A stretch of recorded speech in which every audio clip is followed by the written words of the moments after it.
Thiruvallam custody മരണത്തിൽ CBI കുറ്റപത്രം സമർപ്പിച്ചിരിക്കുന്നു. Station house officer Suresh V Nair, SI-മാരായ വിപിൻ പ്രകാശ്, സജികുമാർ, ഹോംഗാർഡ് വിനു എന്നിവരാണ് പ്രതികൾ. തിരുവനന്തപുരം ചീഫ് ജുഡീഷ്യൽ മജിസ്ട്രേറ്റ് കോടതിയിലാണ് കുറ്റപത്രം സമർപ്പിച്ചിരിക്കുന്നത്. ഷഫീദ് റാവുത്തർ വിവരങ്ങളുമായി തിരുവനന്തപുരത്ത് നിന്ന് ചേരുന്നുണ്ട്. ഷഫീദ്, വിവരങ്ങൾ എന്താണ്?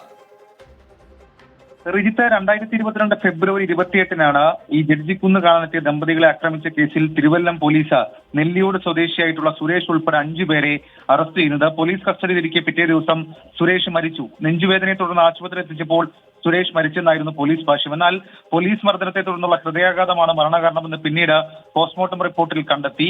പ്രതികളെ രാത്രി കസ്റ്റഡിയെടുത്ത ശേഷം വൈദ്യപരിശോധനയ്ക്ക് കൊണ്ടുവന്നപ്പോഴും സ്റ്റേഷൻ ജനറൽ ഡയറിയിൽ രേഖപ്പെടുത്തിയില്ലെന്ന് വകുപ്പ് തല അന്വേഷണത്തിൽ കണ്ടെത്തിയിരുന്നു. ഇതിന് പിന്നാലെ പോലീസ് ഉദ്യോഗസ്ഥർക്കെതിരെ നടപടിയും എടുത്തു. പ്രതിഷേധം ശക്തമായതോടുകൂടിയാണ് കേസ് CBIക്ക് വിട്ടത്. CBI ഇപ്പോൾ തിരുവനന്തപുരം ചീഫ് ജുഡീഷ്യൽ മജിസ്ട്രേറ്റ് കോടതിയിൽ ഇതുമായി ബന്ധപ്പെട്ട കുറ്റപത്രം സമർപ്പിച്ചിട്ടുണ്ട്. തിരുവല്ലം SHO ആയിരുന്ന Suresh V Nair, SI Vipin Prakash, Sajikumar, home guard Vinu എന്നിവരെ പ്രതി ചേർത്താണ് കുറ്റപത്രം. കുറ്റകരമല്ലാത്ത നരഹത്യാ വകുപ്പാണ് പ്രതികൾക്കെതിരെ ചുമത്തിയിട്ടുള്ളത്. റിജിത്ത്, ശരി. ഷഫീദ് റാവുത്തർ തിരുവനന്തപുരത്ത് നിന്ന് വിവരങ്ങൾ നൽകുകയായിരുന്നു.